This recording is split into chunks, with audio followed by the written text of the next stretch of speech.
നോം നിരപരാധിയാണ്. പാപ്പാക്കണം. ഇവിടുന്ന് എനിക്കും എന്റെ ഭാര്യയ്ക്കും ദിവസം 3 നേരം ആഹാരം കഴിക്കാനുള്ള അനുമതി എങ്കിലും തരണം. 2 ദിവസമായി പട്ടിണിയിലാണ്. ഓ, തനിക്ക് ആഹാരം കഴിക്കണമെങ്കിൽ ചിക്കൻ വേണ്ടേ? അതിവിടെ വെക്കാറില്ലല്ലോ. നമ്മെ ദ്രോഹിച്ച ദൈവശാപം കിട്ടും. ഇപ്പൊ ഊണുൽ സത്യം മനസ്സാ വാച കർമ്മണെന്ന് ഒന്നും അറിഞ്ഞതല്ല. ശരി ശരി, കൊട്ടാരത്തിൽ ഒരു മംഗളകർമ്മം നടക്കാൻ പോകുന്നതിന്റെ പേരിൽ ക്ഷമിച്ചിരിക്കുന്നു.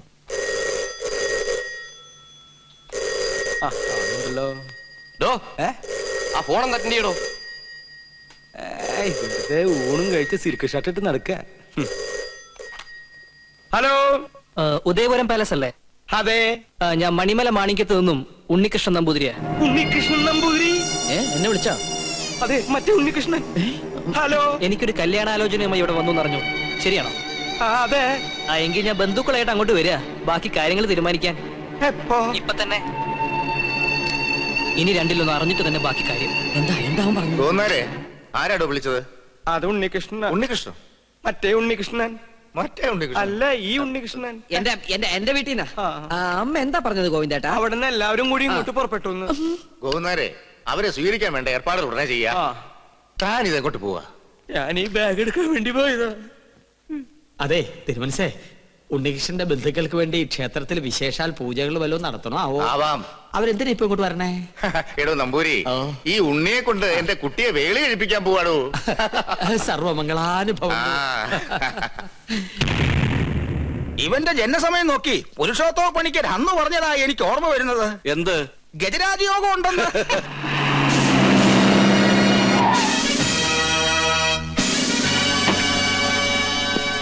പേടിക്കൊന്നും വേണ്ട, എല്ലാ പ്രശ്നങ്ങളും തീർക്കാൻ വന്നാ ഞങ്ങള്. ഉണ്ണികൃഷ്ണൻ സ്റ്റേഷൻ വരെ വരണം. ഇവന്റെ കല്യാണക്കാര്യത്തിനോട് ഞങ്ങൾ ഒരുങ്ങി ഇറങ്ങിയതായിരുന്നു. ദേവിയെ തടസ്സപ്പെടുത്തരുത്. ആദ്യം അവൻ കേസിൽ നിന്നും പൊല്ലാപ്പിന്നൊക്കെ തലയോരട്ടെ, എന്നിട്ടാ അവൻ കല്യാണാലോചനയും കല്യാണ പന്തലൊരുക്കലും ഒക്കെ.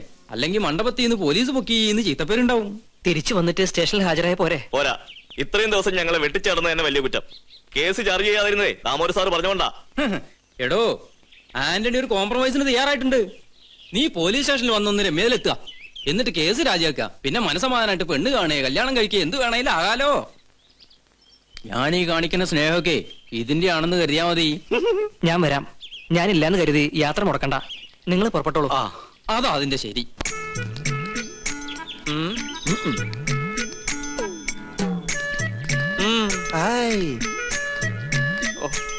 ഇനി നമ്മളിപ്പോ എന്താ ചെയ്യാ? ഞാനൊന്ന് പറഞ്ഞോട്ടെ, നമ്മളിപ്പോ എന്താ ചെയ്യുക? ഇയാളെ കൊണ്ട് വലിയ ശല്യമില്ല. എന്നാ ഞാൻ വേറൊന്ന് പറഞ്ഞോട്ടെ, നമ്മളിപ്പോ എന്താ ചെയ്യേണ്ടത്? എന്താ 3 പേരും കൂടി ഒരു ചുറ്റിക്കളി? ഇയാൾ ശല്യം ചെയ്യണു. ഇയാൾ അടുക്കളയിലേക്ക് ചെല്ല്, സദ്യയുടെ കാര്യങ്ങൾ ശ്രദ്ധിക്ക. ഓ ആ ഉണ്ണി, അവരെത്ര പേരുണ്ടാവും?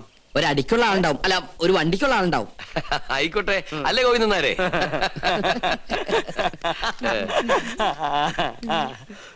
ഇപ്പൊ കണ്ടാ ചിരിയുണ്ടല്ലോ, കുറച്ച് കഴിയുമ്പോ കൊലച്ചിരിയാവും. എല്ലാം പൊളിയൊന്നും ഉറപ്പായല്ലേ? എന്നെ കൊണ്ടൊന്നും പറയിപ്പിക്കണ്ട.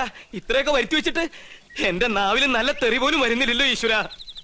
ഇവര് വന്ന് ഈ കല്യാണക്കാരി ആലോചിച്ചപ്പോ നിനക്ക് പറ്റില്ല എന്ന് പറയായിരുന്നില്ലടാ നാരങ്ങ മോറ. എന്നോട് ക്ഷമിക്കണം, വേറെ നിവൃത്തി ഇല്ലാത്തോണ്ട് ഞാൻ വിളിച്ചതാ. എന്ത് വേണേലും വിളിച്ചോ, അവൾക്ക് വേണ്ടി എന്ത് സഹിക്കാനും ഞാൻ തയ്യാറാ. അത്രക്ക് ഇഷ്ടപ്പെട്ടു പോയി ഗോപിക്ക്. പാകിസ്ഥാൻ ഒരു ബോംബിട്ടോണ്ട് ഇന്ത്യ നശിക്കില്ലടാ. നിന്നെ പോലെ ഏതെങ്കിലും പ്രേമരോഗികൾ കാരണമായിരിക്കും ഇവിടെ ഒരു യുദ്ധം ഉണ്ടാവാൻ പോണേ. എവിടെ പോയി നീ ഒളിച്ചു കളിക്കുക? ജാതകവശാൽ 71 വയസ്സ് വരെ ആയുസുള്ള ഞാനാ 25 വർഷം മുമ്പേ അകാല മൃത്യു വരിക്കാൻ പോണേ. എന്റെ പഴനി ആണ്ടവാ, ആ വീട്ടുകാരുടെ വരവൊന്ന് മുടക്കി തന്ന തല മുട്ടയടിച്ച് തല കുത്തി മറിഞ്ഞ് പഴനി മല കേറി വരാം. എന്റെ പഴനി ആണ്ടവാ.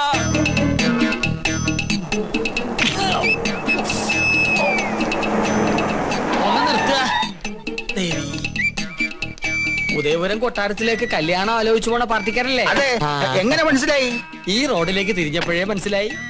ഇവിടെ മൊത്തം അസുഖാലുക്കളാണേ. നിങ്ങൾ ആരോടെങ്കിലും വഴി ചോദിച്ചാൽ മതി, അപ്പൊ ഈ കല്യാണം മുടങ്ങും.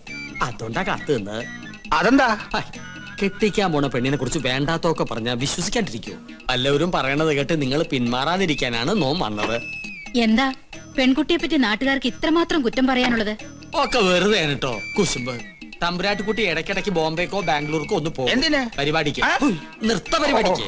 ഒരിക്കലും ഒരു പരിപാടി കഴിഞ്ഞതിന്റെ 3-ാം മാസം പെണ്ണ് ആശുപത്രിയിലായി. കളയാൻ കൊണ്ടുപോണതല്ലേ എന്ന് ഒരുത്തൻ നമ്മുടെ മുഖത്ത് നോക്കി ചോദിച്ചു. അവന്റെ ചെള്ളക്കിട്ട് ഒരെണ്ണം കൊടുത്തു തോം. പഠിച്ചോണ്ടിരുന്ന കാലത്ത് ഒരിക്കൽ അങ്ങനെ ഒരു അബദ്ധം സംഭവിച്ചു എന്ന് നാട്ടുകാരുടെ ഇടയിൽ സംസാരം ഉണ്ടെന്ന് കരുതി എപ്പോഴും എപ്പോഴും ഇങ്ങനെ സംഭവിക്കോ? ഡ്രൈവറെ വണ്ടി തിരികെ. കൊട്ടാരത്തിലേക്ക് പോണില്ലേ? ഒരു കൊട്ടാരം. ചട്ടിയും കലവുമ്പോ തട്ടിയും മുട്ടിയെന്നൊക്കെ ഇരിക്കും. ചട്ടിയുടെ വക്ക് പൊട്ടിയെന്ന് കരുതി ആരെങ്കിലും ഉപയോഗിക്കാതിരിക്കൂ? ലക്ഷങ്ങൾ എണ്ണി തരില്ലേ? അങ്ങനെ തട്ടിയും മുട്ടിയും നടക്കുന്ന പെണ്ണ് ഞങ്ങളുടെയൊക്കെ വേണ്ട. ഞങ്ങളെ തറവാട്ടി പറഞ്ഞവരാ. കണ്ടിട്ട് തോന്നുന്നില്ലല്ലോ. വണ്ടി എടുക്കടാ. രണ്ട് കൊണ്ടാലെന്താ, കല്യാണം കലക്കില്ലേ? ടാക്സി. അയ്യോ ദേ അവരെത്തി. പെണ്ണിന്റെ തന്ത ചത്തൂന്നും പറഞ്ഞ് അവരെ വന്ന വഴിക്ക് തന്നെ പറഞ്ഞു വിട്. ഗോവിന്ദേട്ടൻ മരിച്ചു എന്ന് പറയട്ടെ. എത്രയായി? ഒരു 150 കൂടെ. ആ എന്നാ പിടിച്ചോളൂ, 200. ആ ആ നീ നിന്റെ വീട്ടുകാരെ നോക്കി നിൽക്കുകയാണല്ലേ? അവരിനി ഭാഗത്തേക്ക് വരില്ല. അന്ന് കോഴി മാംസം കാണിച്ച് നീ നമ്മ കൊട്ടാരത്തിൽ നിന്ന് പുറത്താക്കിയതിന് ഒരു ചെറിയ ശിക്ഷ. നോമി കല്യാണം മുടക്കി. നീ വലിയവനാടാ, വലിയവൻ. ഇന്നാടാ നിന്റെ മഹത്വം ഞാൻ അറിയുന്നത്. താങ്ക്സ് പറയടാ.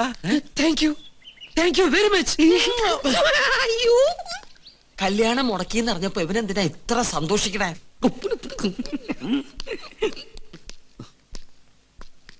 ഉണ്ണി അവരെത്തിയില്ലേ? എത്തി, പക്ഷെ വന്ന പോലെ തിരിച്ചു പോയി. ഈ കൊട്ടാരത്തിലുള്ളവരെ കുറിച്ച് ഇല്ലാവചനം പറഞ്ഞ് അവരെ മടക്കി പറഞ്ഞയച്ചു. ആരെ? നീ പറ. എനിക്കതിനുള്ള ശക്തിയില്ല. എനിക്ക് ശക്തി ഉണ്ടായിട്ടല്ല, പരശു നമ്പൂതിരി.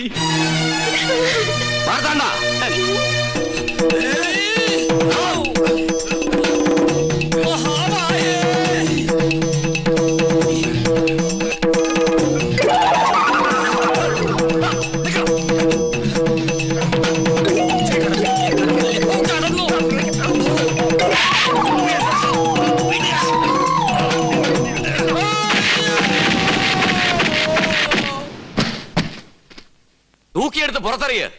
ഇനി ഇവൻ അകത്ത് കയറിയ കൊന്നു കളഞ്ഞേക്ക്.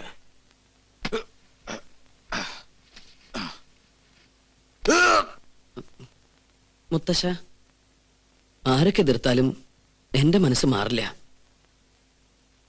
എനിക്ക് കല്യാണത്തിന് സമ്മത.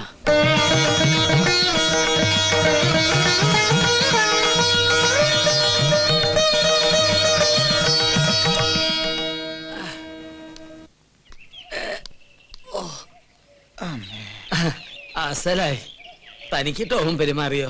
തിളച്ച സാമ്പാർ വീണതാ. ആഹാ, പാചകമാവുമ്പോ ഇങ്ങനെയൊക്കെ സംഭവിക്കുന്ന സ്വാഭാവിക. സാമ്പാറൊക്കെ അവിടെ നിൽക്കട്ടെ. തനിക്കിനി ഒരിക്കലും അകത്ത് കയറാൻ പറ്റില്ലെങ്കിൽ ആരെടുത്ത് തരും കിരീടവും ചെങ്കോലും? അതിന് വേറൊരു മാർഗം. വേറൊരു മാർഗം വേണ്ട. എനിക്ക് എന്റെ 50,000 രൂപ കിട്ടിയാ മതി. മരണപ്രാളത്തിൽ കിടന്ന് പിടയ്ക്കുമ്പോഴാണോ കിരീടവും ചെങ്കോലും പണവും ഒക്കെ? തനിക്കൊരു മനുഷ്യ പറ്റില്ലല്ലോ. പറ്റിയത് എനിക്കാ. എന്റെ കർത്താവേ. നമ്മുടെ അഗസ്റ്റനല്ലേടോ നൂലോട്ട് നിൽക്കണത്? അതെ അതെ, അവൻ തന്നെ.